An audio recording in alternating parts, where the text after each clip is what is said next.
Everybody, मैं हूं वर्षा। स्वागत है आपका निवेशोलॉजी में। आज हम कुछ ऐसे स्टॉक्स के बारे में बात करेंगे जहां मुझे लगता है कि ग्रोथ काफ़ी अच्छी आ सकती है। तो इन स्टॉक्स को आप अपने वॉच लिस्ट में ज़रूर रखिएगा। तो चलिए शुरू करते हैं। पहला स्टॉक जहां पे आपको नज़र रखनी है, बिजनेस को ट्रैक रखना है, दैट इज़ एनजीएल फाइनकेम। अब इसके ऊपर मैंने इन डिटेल वीडियो बना के रखा है, तो मैं डिस्क्रिप्शन पे लिंक डाल दूंगी, आप देख सकते हैं। वो वीडियो आप ज़रूर देखिएगा, उसमें आपको बिजनेस मॉडल समझेगा, अलग अलग प्रोडक्ट समझेंगे एंड कॉम्पिटिटिव एडवांटेज और बहुत सारी चीज़ें आपको समझ में आएंगी। तो एनजीएल फाइनकेम बेसिकली एक वेटरिनरी एपीआई कंपनी है। तो इनके ऑलमोस्ट 22 एपीआईज़ हैं, जिसमें से 18 वेटरिनरी है एंड 4 ह्यूमन है। अब अगर हम इनके रिजल्ट्स की बात करें, Q3 FY22 के रिजल्ट्स की बात करें, तो रेवेन्यू ग्रोथ तो यहाँ 12% हुई है ईयर ऑन ईयर एंड 28% हुई है 9 मंथ्स FY22 की अगर हम बात करोगे। रीज़न ये है strong volume growth and of course इन लोग का मार्केट पेनिट्रेशन बढ़ रहा है और ये लोग मार्केट शेयर की बहुत बात करते हैं। They want to increase their market share and लेकिन यहाँ पर दिक्कत यहाँ आई है, इनके आप मार्जिन्स देखिए, इनके मार्जिन्स बहुत ख़राब आए हैं। तो आप अगर the reason being of course input prices आप देखोगे बहुत बड़े हैं और fuel cost and freight cost की वजह से इनके मार्जिन्स में काफ़ी अफेक्ट हुआ है एंड प्रॉफिटेबिलिटी में भी बहुत अफेक्ट हुआ है। अब एनजीएल फाइनकेम में प्रॉब्लम क्या है, अगर हम थोड़ा रिस्क की भी बात करें उसके पहले अगर आपको सीक्वेंस साइंटिफिक पता है, तो sequence scientific is into regulated markets and NGL Finechem is into non regulated markets. तो अब यहाँ पर एनजीएल फाइनकेम में मैं जो रिस्क की बात कर रही थी, इनके पास प्राइसिंग पावर नहीं है। तो अब जैसे कि प्राइसिंग, जैसे आपने देखा कि इनपुट कॉस्ट बढ़ गया, फ्रेट कॉस्ट बढ़ गया, बहुत सारी जो रॉ मटेरियल प्राइस प्रेशर आया, ऐसे केस में शॉर्ट टर्म में ना ये लोग तुरंत प्राइस पास ऑन नहीं कर पाते हैं और मतलब लैग होता है प्राइस पास ऑन करने में। पहली चीज़ ये, सेकंड चीज़ ये, पूरी तरह से क्या प्राइसिंग ये लोग पास ऑन कर पाते हैं मुझे नहीं लगता है। सो एनजीएल फाइनकेम इज़ बेसिकली आप देखोगे कि ओवर द ईयर्स इनका जो मार्जिन्स हैं वो बड़े हैं। क्यों बड़े हैं? क्योंकि वैल्यू एडेड प्रोडक्ट्स में, हाई मार्जिन प्रोडक्ट्स में ये लोग एंटर हुए हैं, ये चीज़ है। सेकेंड चीज़ ये है कि ये कंपनी खुद ही बोलती है कि हम ज़्यादा प्राइस हाइक्स नहीं लेते हैं, क्योंकि जिस मार्केट में ये लोग हैं या जिन प्रोडक्ट्स में ये लोग हैं, जिन कस्टमर्स को ये लोग केटर करते हैं, वो बहुत प्राइस सेंसिटिव होते हैं। तो customers are very price sensitive. तो कंपटीशन में रहने के लिए एंड इसके लिए ये लोग प्राइस हाइक ज़्यादा नहीं लेते हैं। They concentrate on market share, they concentrate on volumes rather than price hike. और यहाँ पे जैसे मैंने कहा कि प्राइसिंग पावर एज सच इतना कंपनी के पास नहीं है एंड जो हमने जो नंबर्स देखे, रेवेन्यू तो अच्छा आया, लेकिन अगर हमने मार्जिन्स देखे, मार्जिन्स बहुत ख़राब आए हैं। That is because of input price pressure जो इनके ऊपर था, then freight cost, fuel cost बहुत बढ़ने की वजह से। सो अगर इनके, अब जैसे कि अगर हम कैपेसिटी एक्सपेंशन की बात करें, तो ये लोग काफ़ी ज़्यादा केपेक्स में एक्टिव हो रहे हैं।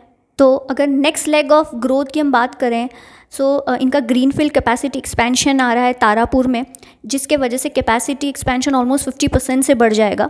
ऑलमोस्ट 100 करोड़ का केपेक्स है एंड ये लोग मार्केट शेयर की बहुत बात कर रहे हैं। तो इनका पूरा ध्यान मार्केट शेयर पे है, मार्केट शेयर लेने में है। और जहाँ तक मार्जिन्स की बात है, लास्ट क्वार्टर जो अभी Q4 वाला क्वार्टर आएगा, वहाँ पे मार्जिन्स थोड़े ख़राब हो सकते हैं। मतलब रिकवरी वहाँ नहीं होगी, ऐसा मुझे लगता है। इनके मार्जिन्स स्टेबलाइज हो जाएंगे या रिकवरी मोड पे आ जाएंगे may be by first quarter of FY23। तो येस, मार्जिन्स विल रिकवर, थोड़ा टाइम लगेगा मार्जिन्स को रिकवर होने में। एंड ये लोग काफ़ी न्यू प्रोडक्ट्स पे आ रहे हैं। सो दे आर प्लानिंग कि अभी जो इनके 22 प्रोडक्ट्स हैं, उनको बाय 2 to 3 years इनको वो 30 प्रोडक्ट्स पे ले जाना है, which is again a very positive thing.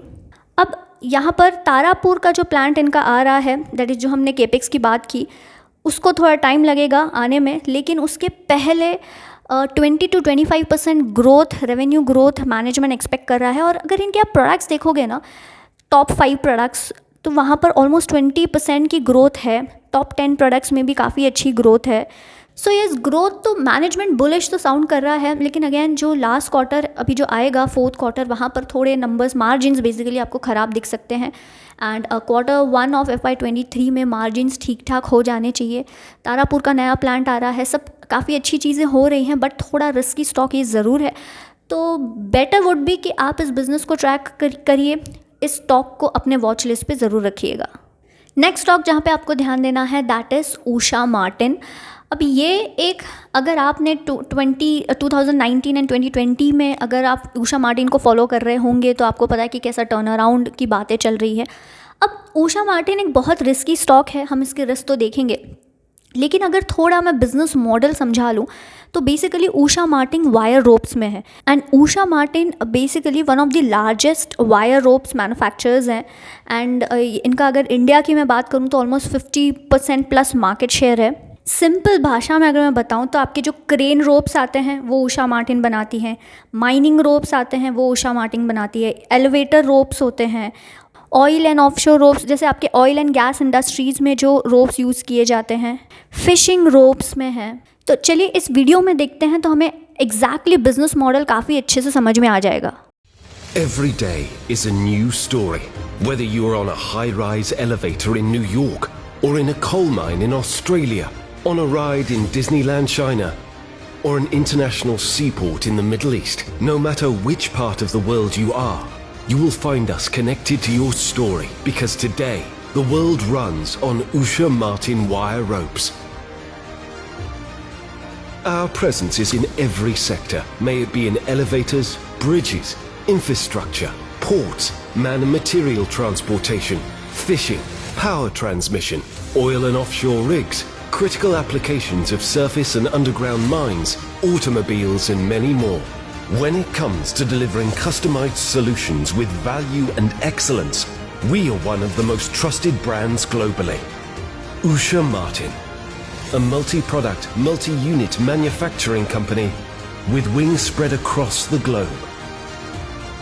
Our manufacturing unit at Hoshiarpur is the largest wire rope unit in northern India, which was acquired in 2005 to meet the emerging demand in. अब यहाँ पे problem क्या हो गई थी, Usha Martin जो ropes बनाती है उसके लिए आपको स्टील लगता है, तो उषा मार्टिन ने बैकवर्ड इंटीग्रेशन किया था और अपना स्टील प्लांट लगाया था।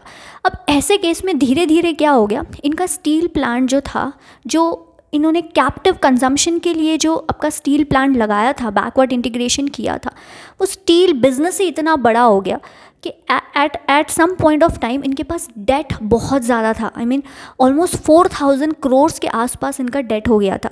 सो टेक्निकली बैकवर्ड इंटीग्रेशन के लिए जो आपने बिज़नेस डाला है वो बिज़नेस ही आपका काफ़ी बड़ा हो गया। अब प्रॉब्लम ये हो गई कि वहाँ पर उस बिज़नेस के चक्कर में डेट बहुत आ गया था। अब ऐसे केस में फिर बहुत सारी इनको दिक्कतें आने लगी, तो ऐसे केस में इन्होंने अपना जो स्टील प्लांट है वो टाटास को बेच दिया और फिर उन पैसों से उन्होंने अपना डेट पे ऑफ कर दिया। तो आज अगर आप देखोगे इनके पास ज़्यादा डेट है ही नहीं, 300 to 400 करोड़ के आसपास इनके पास डेट होगा, which is again very good thing. ये थोड़ी पॉजिटिव चीज़ हो गई। सेकेंड चीज़ यहाँ पे क्या अच्छी हो रही है, इन लोग वैल्यू एडेड प्रोडक्ट्स में आ रहे हैं, which is again good thing, क्योंकि इससे क्या होगा, इनके मार्जिन्स काफ़ी बढ़ेंगे।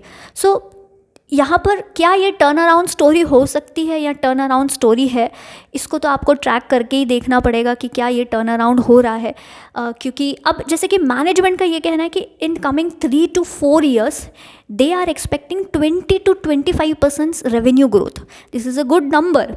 तो हमको इसको ट्रैक रखना पड़ेगा कि क्या सही में जो मैनेजमेंट कह रही है क्या वो कर पा रही है, ये एक चीज़ होगी। लेकिन यहाँ पर रिस्क, जैसे ये बहुत ही रिस्की कंपनी है, क्योंकि एक तो यहाँ पर इनके पास अगर आप प्लेज परसेंटेज देखोगे तो ये काफ़ी ज़्यादा है, ठीक है। हालांकि मैनेजमेंट बोल रहा है कि कुछ टाइम में ये ठीक हो जाएगा, बट यहाँ पर आपको एक ध्यान देना है। सो यस, काफ़ी अच्छी चीज़ें इस कंपनी में हो रही हैं, लेकिन आपको उसके साथ साथ रिस्क का भी ध्यान देना है एंड आपको इस बिज़नेस को ट्रैक करना ज़रूरी है एंड इस स्टॉक को आप अपने वॉच लिस्ट पे ज़रूर रखिएगा।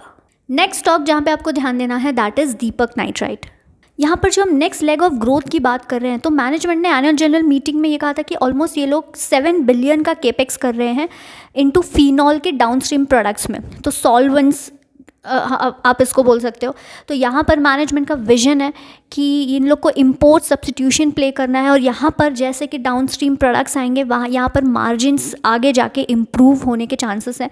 लेकिन प्रॉब्लम क्या है, इसको थोड़ा टाइम लगेगा और इसी वजह से शायद मार्केट इसको वैसी तरह की वैल्यूएशन नहीं दे रहा है, क्योंकि मुझे लगता है कि ये एक ऐसी कंपनी है जहाँ पर जब डाउनस्ट्रीम प्रोडक्ट्स आएंगे, जब केपेक्स का कमर्शलाइजेशन शुरू होगा एंड तब यहाँ पर हमें अच्छे नंबर्स दिख सकते हैं, मार्जिन्स काफ़ी अच्छा दिख सकता है। सो ऐसे केस में इस स्टॉक पे आप ज़रूर नज़र रखिएगा, इसको वॉच लिस्ट पे ज़रूर रखिएगा। आज के लिए इतना ही। आप मुझे कमेंट सेक्शन में लिख के ज़रूर बताइएगा कि आपको कौन सी कंपनीज अच्छी लगती है इन तीनों में से, एंड आप इसमें क्या कर रहे हैं। एंड उम्मीद करती हूँ आपको ये वीडियो अच्छा लगा होगा। अगर हाँ तो प्लीज़ इस चैनल को सब्सक्राइब कीजिएगा, वीडियो को लाइक और शेयर ज़रूर कीजिएगा। हम मिलेंगे नेक्स्ट वीडियो में, तब तक के लिए अपना ख्याल रखिए। जय हिंद एंड नमस्ते।